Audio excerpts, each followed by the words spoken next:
Howdy folks, and welcome to another episode of Mingles with Jingles. Unlikely to be a mammoth, almost hour-long episode of Mingles with Jingles like last week, because I am completely exhausted after streaming World of Warships last night as part of Operation Supply Drop. You may have heard of them. They're a charity that provide assistance to both veteran and serving members of the armed forces, primarily through the use of games, so the kind of charity I can get behind. I was actually streaming Saturday. Well, I say Saturday night. It was more like Sunday morning. I had the 8 p.m. time slot. They contacted me several months ago and said, would you like to take part? I said, yeah, sure. That's very gracious of you, evil overlord. What time slot would you like? And they actually let me pick my own time slot. So I looked at what was available and I said, 8 p.m. Saturday night sounds about perfect. Nobody told me it was Pacific Standard Time. Which translated to a 2-hour slot from 4 until 6 a.m. Sunday morning. So, yeah. I'm kind of tired now. But it was good. We raised, I think, just short of $17, or possibly just over $1,700. So, totally worth it. Anyway, let's get some of your questions answered. Let's see what questions have been keeping you all up late at night, waiting to see if I was going to answer them. Most, but not all of these questions have been taken from the Salt Mines Discord server, specifically the Mingle with the Jingles channel, which is basically there exactly for this purpose.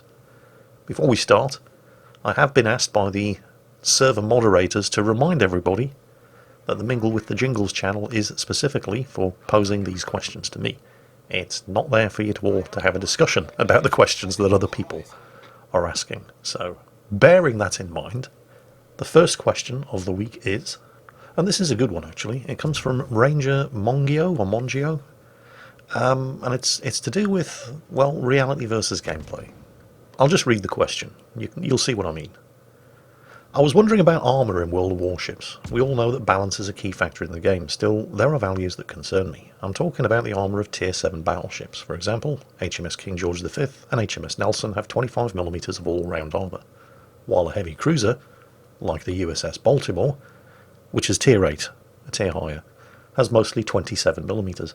The difference mainly lies in the belt turret and conning tower armour, obviously. Now, let's just suppose that we're the Bismarck, and we're fighting both the King George V, a battleship, and the Baltimore, a cruiser, and they're both bow tanking us. We would rather shoot at the battleship because we could overmatch their bow armour. Now think about the last encounter of the Bismarck against King George V and Rodney, which, to all intents and purposes, is exactly the same as the Nelson, which does exist in World of Warships and is also a Tier 7 battleship. If you were to put a Baltimore in there, just see how much the Bismarck would have cared about this puny cruiser. So what I'm saying with this example is that because of all these balance and numbers, even at very close tiers, Tier 7 and 8, we are well over the confines of realism, having a cruiser that's actually tankier than a battleship just because of a mechanic which relies on numbers. There was slightly more to the question, but that's the important part, and he does raise a very good point. There were actually 2 Royal Navy County-class heavy cruisers that took part in the sinking of the Bismarck as well. These were HMS Norfolk and HMS Dorsetshire. The Royal Navy didn't really go in for heavy cruisers, although we did have some, but we were more about the light cruisers, lots and lots and lots of them, specifically for convoy protection and protection of trade routes, although we did have some heavy cruisers. 2 of which, the County-class heavy cruisers, Norfolk and Dorsetshire, did take part in the operation that sank the Bismarck. In fact, the Dorsetshire actually torpedoed the Bismarck at one point during the battle. Of course, the Dorsetshire wasn't mad enough to get close enough to torpedo the Bismarck until the Bismarck's guns had pretty much all been silenced. It very sensibly waited until the King George V and the Rodney had done all the hard work with their 14 and 16-inch guns. But let's say the battle had actually taken place in World of Warships, and the Dorsetshire or the Norfolk were involved, and they were Tier 8 heavy cruisers, which isn't an unreasonable thing to imagine if they ever made it into the game. If that was the case, they would have 27mm of bow plating. King George V, Hood, and Rodney, although Rodney, for this example, would be represented by HMS Nelson, which is the same class of ship, and is also a Tier 7 battleship, would have only had 25mm. In fact, do only have 25mm of bow plating, which means that they can only auto-bounce from head-on 14-inch or 356mm guns. and the Bismarck's armed with 380mm guns, 15-inch guns, which can overmatch the bow armour of the Tier 7 battleships involved in the battle, but not the bow armour of any Tier 8 heavy cruisers involved in the battle. So you've got the slightly bizarre circumstance where you've got a couple of Tier 7 battleships closing in to engage the Bismarck, accompanied by a couple of, say, Tier 8 heavy cruisers, like the Norfolk and the Dorsetshire. And the Tier 8 heavy cruisers are actually tankier against the Bismarck's 15-inch armour-piercing shells while approaching the target than the battleships are. Funnily enough, historically, this is actually what happened, although not for the same reasons. The Bismarck actually focused most of its fire on the Rodney. The reason it did that wasn't because it was capable of doing more damage to the Rodney than it was capable of doing to the Norfolk and the Dorsetshire, but because the Rodney was armed with 16-inch guns and could do more damage to the Bismarck.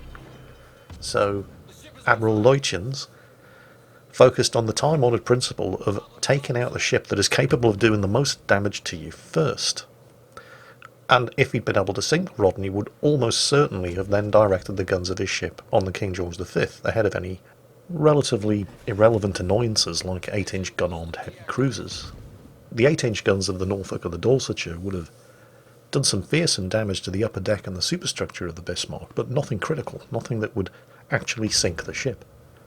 So it turns out, although for completely different reasons, that even in reality the Bismarck did go for the Tier 7 battleships rather than choosing to sink the Tier 8 heavy cruisers first.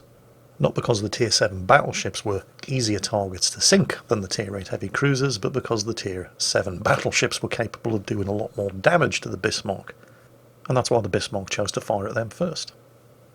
Although the comparison does kind of break apart when you talk about 8-inch gun-armed heavy cruisers not being able to inflict any serious amounts of damage to a Tier 8 battleship in real life. They certainly can in World of Warships, as any battleship that's come under concentrated 203mm high explosive shell spam will be only too happy to attest.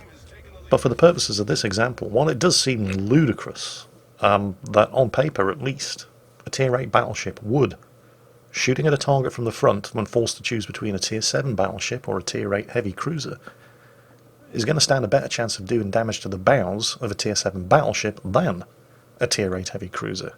And yet, on the example that we've given, King George V and Rodney versus the Bismarck did choose to shoot at the Tier 7 battleships first, ahead of any Tier 8 heavy cruisers that might be around, for completely different reasons of course, but that is in effect exactly what happened.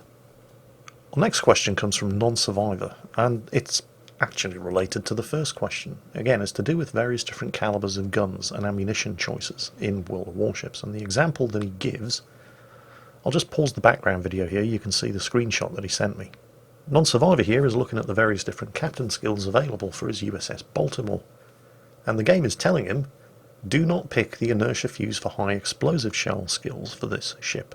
It's not telling him that he can't do it, but it's advising him that it's going to be a waste of 4 skill points. And he wants to know, why is that? Well, again, it's to do with the various different calibers and armour-piercing penetration thresholds in World of Warships. Although this time it's for high explosive rather than armour-piercing shells. So, what does this skill actually do? Well, it gives your high explosive shells an extra 33% worth of penetration, but it also reduces the chance that they're going to set a fire on the target. So why would you not want this for a cruiser that's armed with 8-inch or 203mm guns? Again, it's all to do with the armour penetration thresholds. A 203mm gun, without any further assistance, can penetrate 33mm of armour plating. So Tier 6 and 7 battleships typically have 25mm of bow and stern plating and deck armour, and Tier 8, 9 and 10 battleships typically have 32mm of bow and stern plating, and in a fairly large number of cases also deck plating. You already have 33mm of penetration, so you don't need any more. All you're doing is reducing the chance that you're going to set a fire. So the skill actually hurts you. Of course, what if you're firing at targets that have more than 32mm of plating? And obviously we're not talking about main armour belts here, but there are some cases where higher tier battleships and in some cases cruisers, and in one very specific case destroyers, have areas of armour that are 50mm. Wouldn't the inertia fuse skill help for that? Well, no, because it only gives you an extra 33%, which would up your high explosive shell's penetration factor from 33mm to 44mm, which still isn't enough, and is still just reducing the chance that your shells are going to set a fire on the target without actually helping you penetrate any additional armour. And that is why the game is telling you, look, don't be stupid, don't go and waste 4 skill points on this skill for a cruiser armed with 203mm guns, because it's a complete waste of 4 skill points. You can go ahead and do it if you want, but all you're really doing is reducing the chance that your high explosive shells are actually going to set a fire, and they're not going to penetrate any additional armour than they already can. Scotty B1991 had a question that really made me laugh. He said, "Hello there, Jingles, just watched your breath edge videos today. I laughed my ass off at the chicken getting its head put in an oxygen pipe. And it made me think of an interesting question for you. If your ship was hit by a torpedo and taken on water while you were in the Navy, what were the procedures? Because in World Warships, you just push the R key." I hope this question doesn't upset or offend you. Many regards, Scott. Okay. The basic procedure, what you generally tend to do if you're in a modern warship that gets hit by a modern torpedo, is you jump about 300 or 400 feet in the air and then scatter yourself over as wide an area of ocean as you can manage. Because modern torpedoes, they're pretty much ship killers if you're in a frigate or a destroyer. The actual procedure, assuming you don't immediately break in two and sink, is obviously a little bit more complicated than just pressing the R key.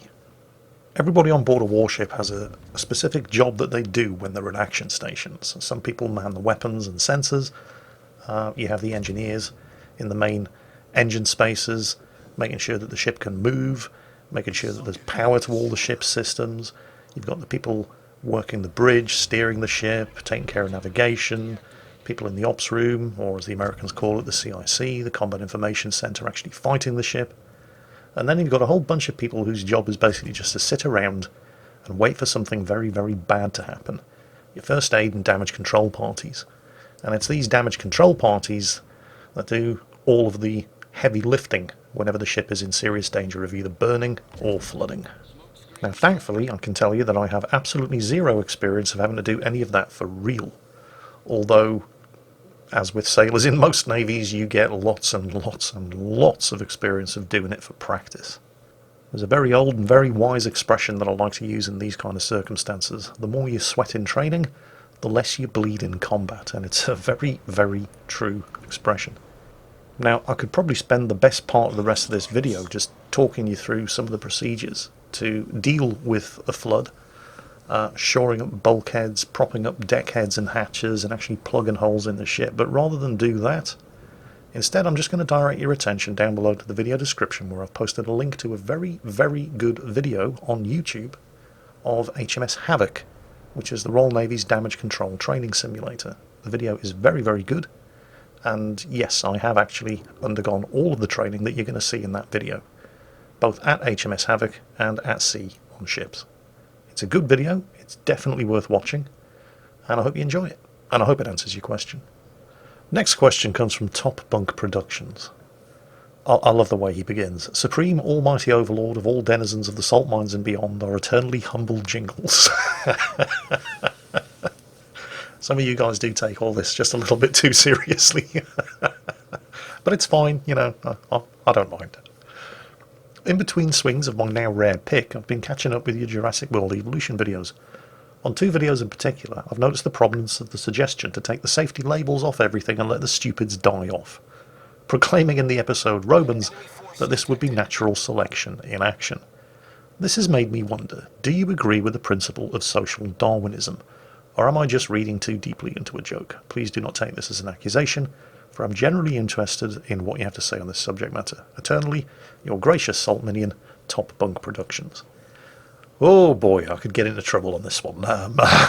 Okay, first of all, what exactly is the principle of social Darwinism? Well, it's actually quite a difficult question to answer because the definition of social Darwinism is actually quite loose, and the answer that you get is largely going to depend on who it is you're asking. But, well, I guess he's asking me, so I'll do my best to give him the answer that he's looking for. And he pretty much nailed it there in that one sentence. Take the safety labels off everything and just let the stupids die off. Or to put it another way, imagine what your society could achieve if all of the competent and productive members of that society were actually doing something productive rather than looking after the incompetent and unproductive members of the society. Members of the society who possibly wouldn't be able to survive in the society without external assistance. In a nutshell, that's one definition of social Darwinism. And yes, taking all of the warning labels off everything for a year or so and just letting the stupids kill themselves off is another interpretation of the theory of social Darwinism. Another theory being that if you were to allow all of the stupids and incompetents to kill themselves thanks to their own stupidity or just general incompetence before they reach breeding age, then society as a whole and future generations would be stronger because they wouldn't have passed the stupid or incompetent gene on to further generations. And instead, by putting warning labels on everything, and again, these are just very broad examples of the sort of thing that we're talking about here, but by putting the warning labels on everything and preventing them from killing themselves due to their own stupidity, we are in fact weakening future generations by allowing these idiots to live long enough to breed. Now, before you all start hammering away in outrage at your keyboards, or even hammering away in agreement at your keyboards, remember that we're talking about an abstract principle here. It's very easy to either approve or condemn of something when it's presented to you in the abstract. When we're talking about them, rather than somebody that we actually know. When the subject of the discussion becomes John, because we actually know John, it starts to get a bit more tricky and not quite as clear-cut. Let's say John is a war veteran, served his country faithfully, and had his arms and legs blown off by a roadside bomb in Afghanistan. John is no longer a functional member of society. Should he be left to his own? Depends how closely you stick to the principles of social Darwinism. And John isn't necessarily incapable of further contributing towards society. Because if you were to rigidly stick to the principles of social Darwinism, we wouldn't have had Stephen Hawking, for example, possibly one of the greatest minds that humanity has ever produced, and almost 100% physically incapable of looking after himself. Imagine how much poorer off we'd be if Stephen Hawking had just been left to die. And you try telling a parent with a severely autistic child that there's no chance that their child is ever going to become a productive member of society and should be left to fend for themselves, and see how far this argument gets you. So, social Darwinism is one of those things that sounds great in principle to a lot of people, and as long as you only discuss it in the abstract, it seems like something that makes a lot of sense.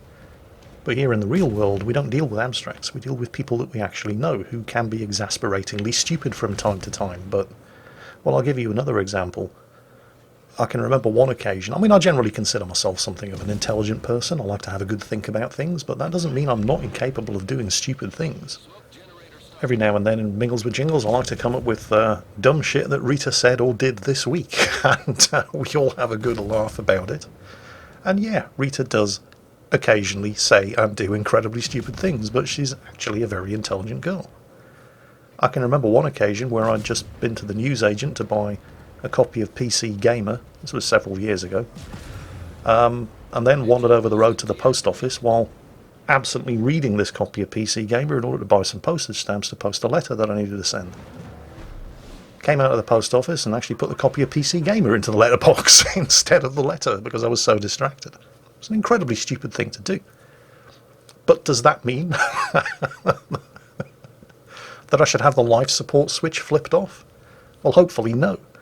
But you see my point. It's easy to get behind something as abstract as the whole idea of social Darwinism, providing it just remains an abstract concept. When you actually come to apply it to the real world and people that you know and love, it's not quite as easy to get behind. And so, while it makes for an amusing comment that you can throw aside in an episode of Jurassic World Evolution, it's not something that I actually support or believe in. Next question comes from Stoner9822. Dear Jingles, you are my last hope. I come from Italy, a nation that was very important during World War II, especially in the Navy department. This is true. With the introduction of Pan-Asian and other minor nations in World of Warships in the Italian community, we are anxiously waiting for some news on the Italian tree. Dear mighty Jingles, can you pass our emotions on to wargaming? We're dying here. Sincerely, one of your minions. Yeah. It's actually very, very true. I mean, everybody likes to joke about Italy switching sides in World War II and generally being inefficient and incompetent. And while that was certainly true of the Italian army, wasn't necessarily the case with the Italian Navy. Italy had a very, very strong navy in World War II. And it was largely crippled due to lack of fuel. But the fact that Italy did have so many battleships and cruisers was a great concern to the Royal Navy and tied down a huge number of our ships in the Mediterranean. And Italy did have some very, very good ships. And while I cannot 100% guarantee the truth of what it is that I'm about to say, I do understand that Wargaming are looking into the possibility of introducing a pan-European tech tree to cover the minor nations that weren't Britain, Germany and France. Primarily, I believe that we're looking at Dutch, Norwegian, possibly Belgian, maybe Portuguese ships in this category. Possibly also Italy as well, although I hope not, because I think Italy actually deserves its own tech tree. They were one of the great naval nations of World War II. They certainly had more than enough destroyer, cruiser and battleship designs to take us all the way up to Tier 8. We'd probably have to have some paper designs for the Tier 9 and 10 cruisers and battleships, but, well, who doesn't? And I don't really see any reason why Italy couldn't have its own dedicated tech tree. And while I don't know for sure that Wargaming are actually doing this, I'd be very, very surprised if they didn't have it penciled in to happen at some point in the future. So basically my advice to you is be patient, keep your fingers crossed and keep pestering Wargaming about it. Our next question comes from, oh wow, okay, PZZ1-TD1. Apparently he's a cyborg. He says, hello Jingles, may you please upload more replays on YouTube of World of Tanks and World of Warships games that take place at tiers 4 to 8. For one, I've rarely seen replays from both games that are in the aforementioned tiers, and even rarer are the replays from the Southeast Asian server. The second reason is that as a player that mostly sticks around those tiers, seeing what kinds of shenanigans happen from the perspective of people other than me can be hilariously refreshing. You know what? Yes, definitely. I know exactly what he's talking about. When you're watching a World of Tanks or a World of Warships replay, whether that be watching the replay file on your PC or watching a video on YouTube, I don't want to say they're boring, but there are very few surprises, because there are things that work and there are things that don't work, and by the time you get to tier 8, well, maybe not so much tier 8, but definitely tier 9 and 10, while you still do see some dumb shit, most of the time people tend to know what they're doing, and you can generally predict what's about to happen even before it happens. That doesn't really happen so much down at tiers 4, 5 and 6, for example, where you see people doing some of the most ridiculous stuff, and sometimes even getting away with it, and it can be incredibly entertaining to watch. And I do try to cherry pick some of the lower tier replays that get sent in, although the overwhelming majority are tier 8, 9 and 10. So there isn't a huge amount to choose from. And a lot of the time, when I do take a look at some of those mid and lower tier replays, it's actually not that entertaining to watch. They might be 1 or 2 minutes of, did I really just see that happen, going on. And it makes it difficult. I would like to feature more stuff like this. In fact, I do have a segment coming up in a World of Warships video that's probably going to make it this week, where somebody's in an Omaha and they pull off the ridiculous. And you're going to find yourself thinking, how is he still alive? How is he not dead? If I try to do this in a tier 8, 9 or 10 cruiser, I would have died 3 minutes ago. And it's the sort of thing that really only works down at those mid tiers. And well, you're just going to have to wait until you see it in the video. But yes, definitely, I would love to feature more stuff from tier 4 and up. But I don't have a huge amount to choose from. And a lot of the time, the stuff that does get sent in from those tiers isn't quite as remarkable as the people that sent the replay in might think it was. I mean, I'm sure at the time, you're thinking, holy shit, this is amazing. But when you actually sit down and watch the replay, there are all kinds of mistakes being made.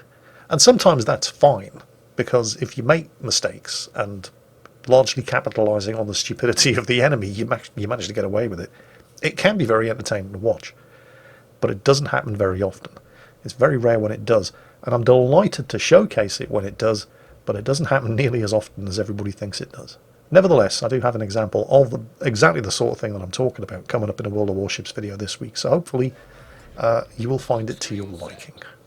And that's about it for this week's episode of Mingles with Jingles. There is one final question, and it comes from Sammy Hallam.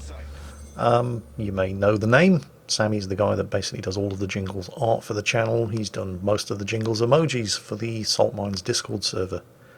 And he's submitted his question in the form of a piece of artwork, which we're going to be closing off this episode of Mingles with Jingles with. And it's all to do with Alien Isolation. Sammy and many others would dearly like to see me finish my Alien Isolation playthrough. The game that scared the shit out of me and continues to scare the shit out of me even to this day. When I did the original playthrough, I did it in the dark, late at night, with headphones on. You definitely you definitely get the maximum Alien Isolation experience playing it under those circumstances, but it does not do your heart any good. Since famously quitting Alien Isolation shortly after I reached the medical section level, I have on a number of occasions actually gone back to the game in broad daylight with the curtains open and without headphones on, and attempted to complete the game. And I basically get to exactly the same spot in the medical section, and nope, I can't do it. It's too scary. But to answer Sammy's question, ironically enough, my answer to Sammy's question is actually included in the question itself, the piece of art that he sent in. So we're going to close off this episode of Mingles with Jingles with that. So Sammy, thank you for asking, but the answer is included in the question. In the meantime, of course, everybody take care, and I'll catch you next time.